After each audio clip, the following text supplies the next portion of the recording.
మహాశివరాత్రి పర్వదినాన్ని పురస్కరించుకుని ఆదివారం కొత్తపేట నియోజకవర్గంలోని శైవ క్షేత్రాలు భక్తి పారవస్యంతో మునిగితేలాయి. తెల్లవారుజాము నుంచే భక్తులు పవిత్ర కాలువల్లో పుణ్యస్నానాలు ఆచరించి పరమశివుని దర్శనానికి తరలివచ్చారు.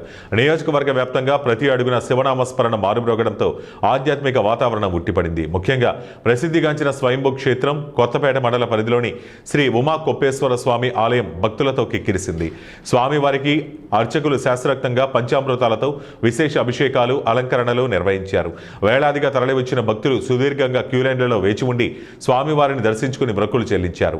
భక్తుల రద్దీని దృష్టిలో ఉంచుకుని దేవస్థాన ఈవో పి కామేశ్వరరావు, ఆలయ చైర్మన్ మైలవరపు సుబ్బారావు మరియు కమిటీ సభ్యుల ఆధ్వర్యంలో ఎటువంటి అసౌకర్యం కలగకుండా పకడ్బందీ ఏర్పాట్లు చేశారు.